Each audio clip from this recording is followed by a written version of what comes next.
Question number 17. Define electronegativity. How does it differ from electron gain enthalpy?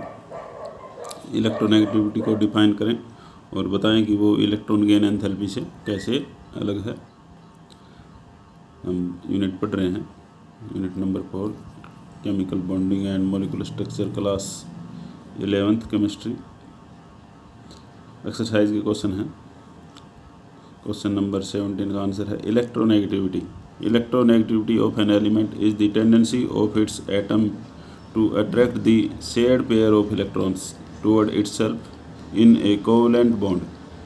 It is represented by chi या chi, pronoun as ki, chi।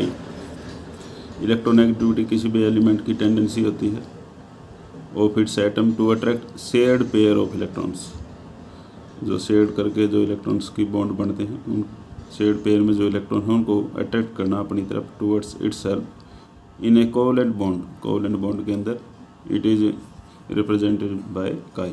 Difference between electron gain enthalpy and electronegativity क्या होती है, इसमें अंतर हम बताएंगे। Electron gain enthalpy, it is a tendency of an isolated gases atom to attract an electron. Electron gain enthalpy एक isolated gases atom की होती है जो कि अट्रैक्ट करता है इलेक्ट्रॉन को, अकेला एटम। और इलेक्ट्रोनेगेटिविटी जो होती है, it is tendency of an atom in a molecule to attract the shared pair of electron. यहाँ पर आइसोलेटेड अकेला एटम नहीं होता, यहाँ पर शेयर्ड पेयर ऑफ इलेक्ट्रॉन्स हैं, वो अट्रैक्ट किए जाते हैं इलेक्ट्रोनेगेटिविटी के अंदर। It is can be experimentally measured and is usually expressed in kilo joule पर मोल इलेक्ट्रॉन्स वोल्ट्स पर एटम। इलेक्ट्रॉन गेन एंथैल्पी है वो एक्सप्रेस की जाती है किलो जूल पर मोल में और एक्सपेरिमेंटली डिटरमाइन वैल्यू होती है। लेकिन electronegativity can not be measure experimentally, it is only a relative number with respect to fluorine taken as 4। Electronegativity experimentally determine नहीं की जाती, मैक्सिमम फ्लोरीन की 4 होती है, उसके विद रिस्पेक्ट टू किसकी कितनी कम है वो देखी जाती है। It is property of as isolated atom. Electron gain enthalpy isolated gases atom की प्रॉपर्टी होती है, लेकिन electronegativity it is a property of bonded atom. ये बॉन्ड के अंदर जो एटम होते हैं उनकी प्रॉपर्टी होती है। नेक्स्ट डिफरेंस है इलेक्ट्रॉन गेन एंथैल्पी और इलेक्ट्रोनेगेटिविटी में। Electron gain enthalpy of an atom is constant. किसी भी एटम की जो इलेक्ट्रॉन गेन एंथैल्पी है वो हमेशा कांस्टेंट रहती है, लेकिन जो इलेक्ट्रोनेगेटिविटी है किसी भी एटम की कांस्टेंट नहीं होती। ये डिपेंड करती है हाइब्रिडाइजेशन ऑफ एटम के ऊपर। फॉर एग्जांपल sp हाइब्रिडाइज्ड जो कार्बन होगा वो मोर इलेक्ट्रोनेगेटिव होगा, ट्रिपल बॉन्ड होता है उसमें, sp2 उससे कम और sp3 उससे कम होता है। It is also depend upon the nature of the substituents attached to it, और वो जो सब्स्टिट्यूएंट जुड़े हुए हैं उनके नेचर पर भी डिपेंड करता है। 10 carbon anion CF3I is more electronegative then carbon in CH3I। तो CF3I मोर इलेक्ट्रोनेगेटिव है देन CH3I, क्योंकि यहाँ पर फ्लोरीन है वो मोर इलेक्ट्रोनेगेटिव है then hydrogen.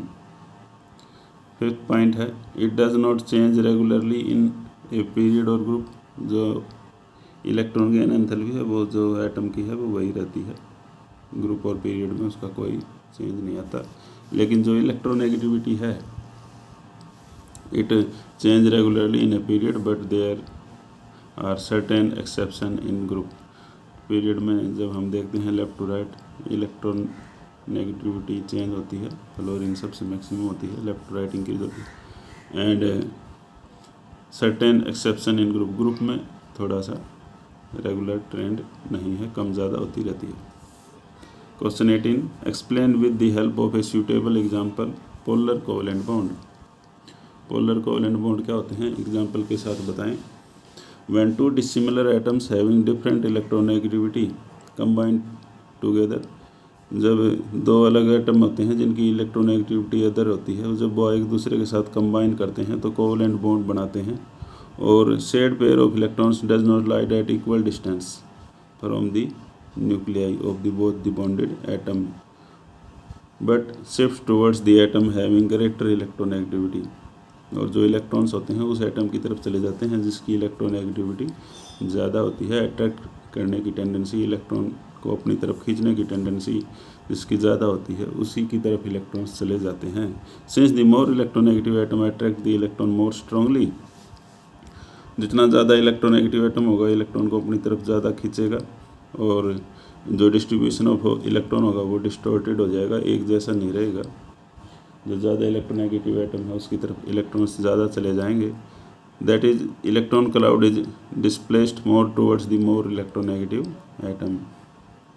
As a result one end of molecule having more electronegative atom, और एक एंड है किसी भी एटम का वो ज़्यादा इलेक्ट्रोनेगेटिव है।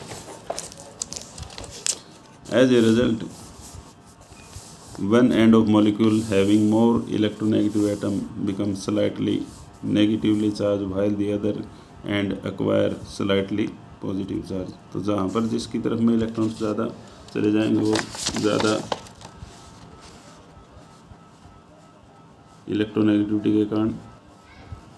तो ये हम पढ़ रहे हैं example of polar covalent bond. Polar covalent bond वो होते हैं जिनमें पोल बनते हैं प्लस और माइनस पोल। जिस तरफ ज़्यादा इलेक्ट्रॉन्स चले जाएंगे उस साइड नेगेटिव चार्ज, जिस साइड इलेक्ट्रॉन की कमी हो जाएगी उस साइड तरफ पॉजिटिव चार्ज हो जाएगा। One end of molecule having more electronegative atom becomes slightly negatively charge. ज़्यादा इलेक्ट्रोनेगेटिव एटम है उसकी तरफ इलेक्ट्रॉन चले जाएंगे तो वो स्लाइटली नेगेटिव चार्ज हो जाएगा, और जो जिस साइड में कम होंगे उसके ऊपर पॉजिटिव चार्ज आ जाएगा। ये जो पॉजिटिव और नेगेटिव चार्ज डेवलप होते हैं, ये जो इस टाइप के जो बॉन्ड होते हैं उनको हम बोलते हैं पोलर कोवलेंट बॉन्ड। पोलर मतलब दो पोल हो गए प्लस और माइनस, और covalent bond with partial ionic character, और इनके अंदर प्लस माइनस चार्ज आ जाता है तो इनको हम कह सकते हैं हैविंग पार्शियल आयनिक चार्ज। जैसे कि HCl है। Chlorine is more electronegative than hydrogen, तो इलेक्ट्रॉन डेंसिटी क्लोरीन की तरफ चली जाएगी, इधर इलेक्ट्रॉन डेंसिटी ज़्यादा है और इधर है कम, तो हाइड्रोजन के ऊपर प्लस चार्ज आएगा और क्लोरीन पे माइनस। तो मोर अट्रैक्टेड टुवर्ड्स क्लोरीन जाएंगे electron, that is polar covalent bond बनेगा HCl के अंदर। Question number 19, arrange the following molecule in order of increasing ionic character of their bonds. Ionic nature के हिसाब से हमने बताना है। सबसे कम आयनिक है नाइट्रोजन, उससे ज़्यादा सल्फर डाइऑक्साइड, उससे ज़्यादा ClF3, उससे ज़्यादा K2O, फिर उससे ज़्यादा लिथियम क्लोराइड। क्वेश्चन नंबर 20 है, the skeleton structure of acidic acid is shown below is correct but some of bond are shown incorrectly, write the correct Lewis structure for the acidic acid. Acidic acid की structure हमें दिखा रखी है और इसमें जो गलती है वो ठीक करनी है। एसिडिक एसिड में यहाँ पर कार्बन ऑक्सीजन के बीच में डबल बॉन्ड होना चाहिए, यहाँ पर आ गया, और यहाँ पर डबल की जगह पर यहाँ पर सिंगल होना होगा, क्योंकि कार्बन की वैलेंसी 4 होती है, यहाँ पर 5 दिखा रखी है, यहाँ पर 3 दिखा रखी है, तो सभी जगह कार्बन की वैलेंसी 4 दिखाएंगे और इसकी स्ट्रक्चर को हम सही लिखेंगे। Question number 21, A part from tetrahedral geometry, another possible geometry for methane is square planar with 4 hydrogen atoms at the corners of the square and the carbon atom at its center. Explain why methane is not square planar। हमने बताना है कि जो CH4 है, methane है, उसकी जो geometry होती है टेट्राहेड्रल होती है और बार 4 हैं, तो स्क्वायर प्लेनर क्यों नहीं है ये एक्सप्लेन करना है। Electronic configuration of carbon is 1s2 2s2 2px1 2py1 होती है, टोटल 6 इलेक्ट्रॉन होते हैं, और जब हम ग्राउंड स्टेट में इसकी इलेक्ट्रॉनिक कॉन्फ़िगरेशन लिखते हैं तो ये होगी, Z में इलेक्ट्रॉन है ही नहीं, लेकिन जैसे ही वो ग्राउंड स्टेट से एक्साइटेड स्टेट में जाएगा तो एक इलेक्ट्रॉन S से यहाँ पर Z में आ जाएगा एक्साइटेड स्टेट के अंदर। It undergo sp3 hybridization which gives a tetrahedral shape, और ये sp3 हाइब्रिडाइजेशन हो जाएगी, एक s ऑर्बिटल और 3 p orbital. For square planar hybridization require dsp2। Square planar में जो हाइब्रिडाइजेशन होती है वो dsp2 होती है, और which is not possible for the carbon atom in CH4 also according to VSEPR theory. If CH4 were square planar the bond angle 90 degree, bond angle 90 degree होना चाहिए यदि स्क्वायर प्लेनर होगी तो। फॉर टेट्राहेड्रल स्ट्रक्चर इसका जो bond angle होता है वो 109 डिग्री 28 मिनट होता है। The square planar structure repulsion between the bond pair should be more. Square planar में रिपल्सन ज़्यादा होगा, therefore the stability will be less, और स्टेबिलिटी क्या हो जाएगी, लेस हो जाएगी, इसलिए जो है methane is not square planar and it is tetrahedral. Question number 22 क्या कहता है, explain by BeH2 molecule has zero dipole moment although the beryllium hydrogen bond are polar।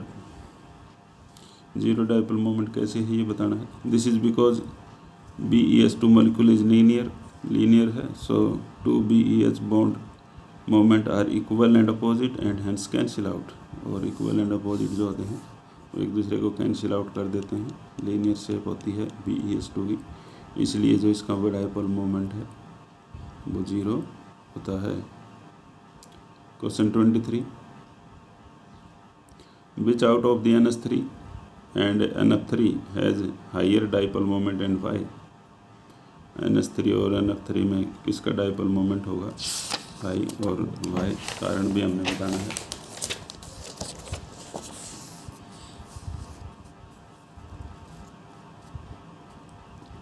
NH3 has a higher dipole moment than NF3.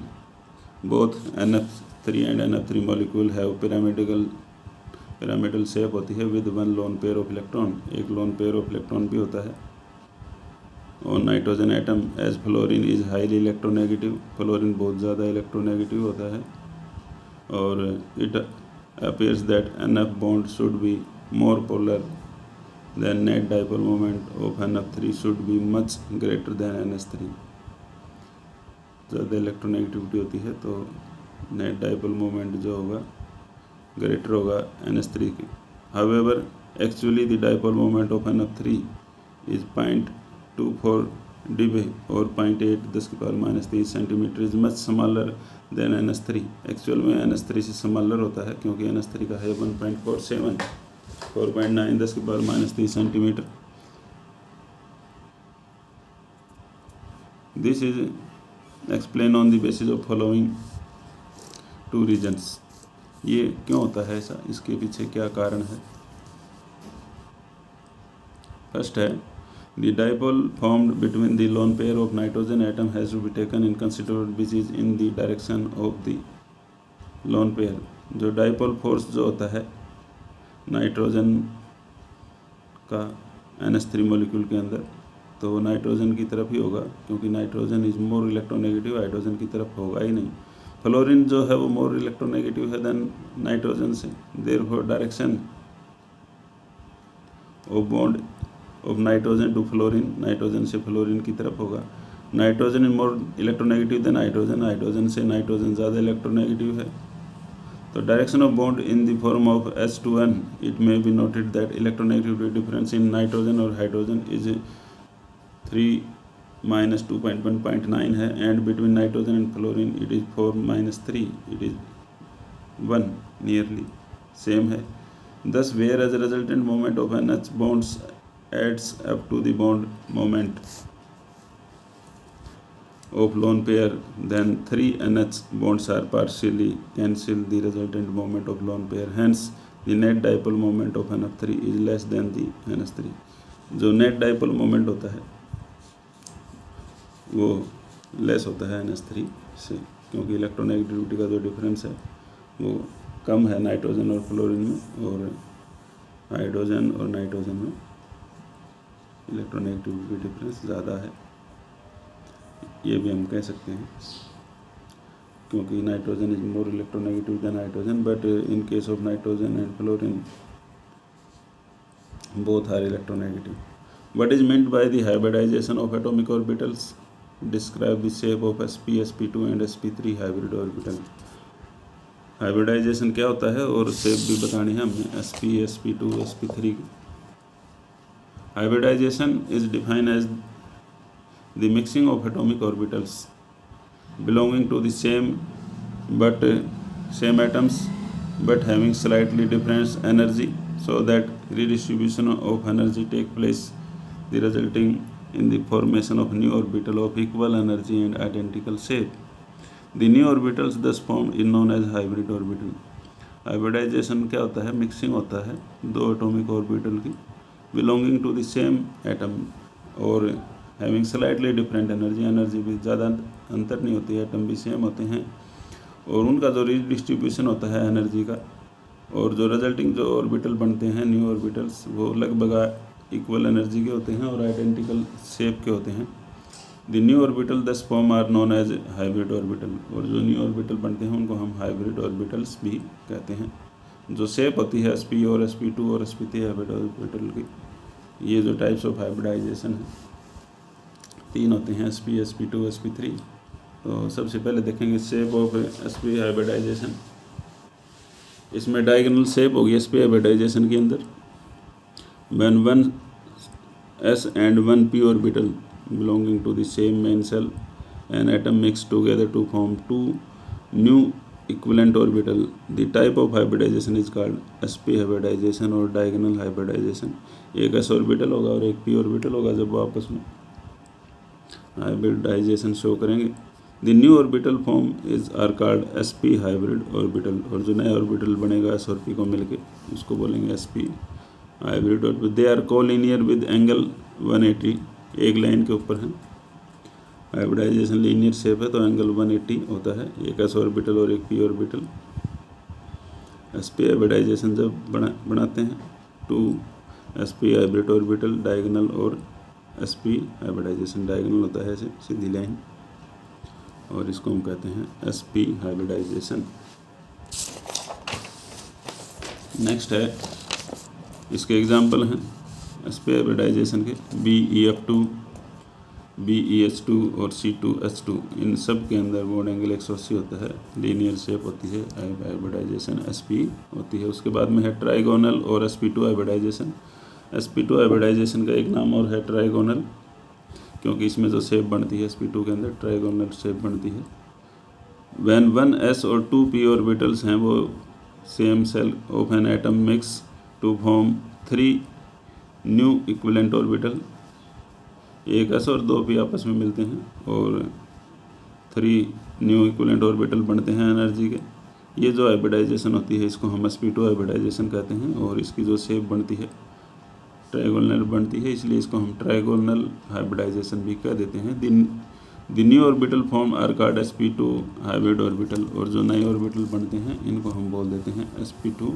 तो ये s orbital होता है spherical, ये 2px 2py आपस में मिले तो दो p के और एक s का हाइब्रिडाइजेशन होगी sp2 हाइब्रिडाइजेशन। इसके जो बॉन्ड तीनों ऑर्बिटल्स को एक साथ लिखेंगे तो 3sp2 हाइब्रिड ऑर्बिटल्स कहलाएंगे। इसकी जो शेप होगी ट्रायंगल के जैसी होगी sp2 hybridization, it is s triangular shapes.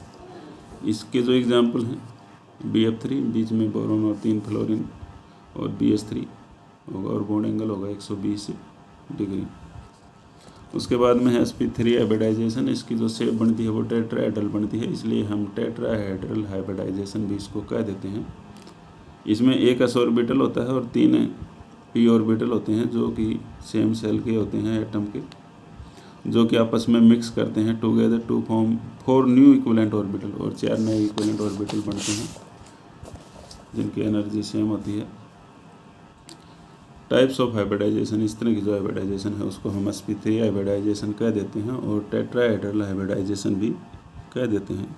The new orbital are called sp3 और टेट्राहेड्रल ऑर्बिटल्स भी कह देते हैं। फॉर एग्जांपल ये मीथेन में भी होती है, और C2H6 भी जो मॉलिक्यूल हैं वो sp3 हाइब्रिडाइजेशन शो करते हैं। इसमें एक s ऑर्बिटल और 3 p ऑर्बिटल भाग लेते हैं हाइब्रिडाइजेशन। s ऑर्बिटल स्फेरिकल है, 2px 2py 2pz dumbbell shape के हैं, आपस में मिक्स होकर sp3, एक s ऑर्बिटल और 3 p ऑर्बिटल आपस में भाग लेंगे, हाइब्रिडाइजेशन sp3। और चारों जब ऑर्बिटल एक दूसरे के साथ में कंबाइन करते हैं बॉन्ड एंगल 109 डिग्री 28 मिनट आता है 4sp3 हाइब्रिड ऑर्बिटल के अंदर। और ये जो शेप होती है टेट्राहेड्रल होती है और हाइब्रिडाइजेशन इसको हम बोल देते हैं sp3 या टेट्राहेड्रल हाइब्रिडाइजेशन।